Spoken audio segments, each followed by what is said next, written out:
Bonjour, alors aujourd'hui je vais vous déballer et essayer de vous présenter ce clavier pour iPad 1.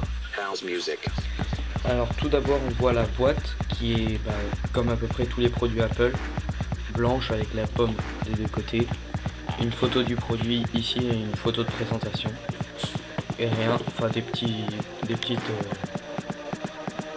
spécifications sur les deux arêtes de côté. Donc les deux faces quoi. Donc alors on voit, on tombe tout de suite sur le clavier. Alors là on voit qu'il y a un dock, on va prendre par là, sortir on va pas plus des petits, comme d'habitude des petits manuels Apple avec très peu d'informations à l'intérieur. Donc alors ce clavier, il se présente comme ça. C'est un clavier QWERTY, ça me va, et qui se présente sous la forme comme à peu près tous les claviers Apple en aluminium très fin, avec les touches de type Minitel. Toujours ils ont les mêmes sensations que le clavier normal.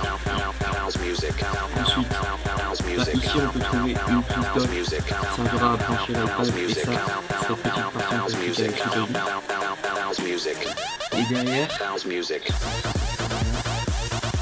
a une prise dock 30 broches qui servira à recharger l'iPad en même temps qu'on utilise cette station d'accueil clavier, et une prise jack 3.5 pour la musique, pour écouter de la musique en même temps que ça. Donc ensuite, si on branche, pour brancher l'iPad, on glisse comme ça, et avec son poids, il se branche tout seul. Alors ça l'allume automatiquement. Là je suis dans Note. Alors pareil, déjà il y a quelques fonctions sur le clavier propre au clavier de l'iPad qui ne seront pas présentes sur le clavier d'un Mac. Alors déjà ici on a le bouton Home. Si j'appuie dessus, ça revient sur Home. Ici Spotlight. Ici la luminosité. Comme à peu près ça c'est sur un Mac. Ici cette petite touche, celle-ci qui permet d'activer la fonction cadre photo.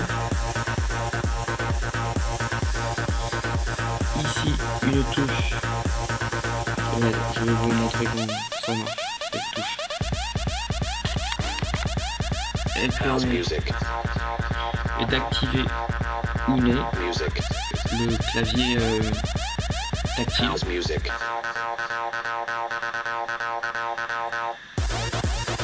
Voilà, ça ne voit pas trop l'utilité. Une touche qui sert à rien. Rare. Des touches pour la musique, retour rapide, pause, play, avance rapide. Le volume, alors ça descend le volume à fond ou ça le remet où il était. Baisser le volume, monter le volume. Et sa dernière touche avec le cadenas qui permet de verrouiller l'iPad ou de le déverrouiller. Donc voilà, après on a les touches normales, tabulation, blocage des majuscules, shift, commande. On peut faire commande C, commande V, tous les raccourcis copier, coller, couper grâce à ce clavier. Donc voilà. Donc pour taper il est très agréable. C'est comme un clavier Mac. Toutes les touches delete. Donc voilà. J'espère que cette présentation vous a plu et à plus pour de nouvelles présentations ou tutoriaux.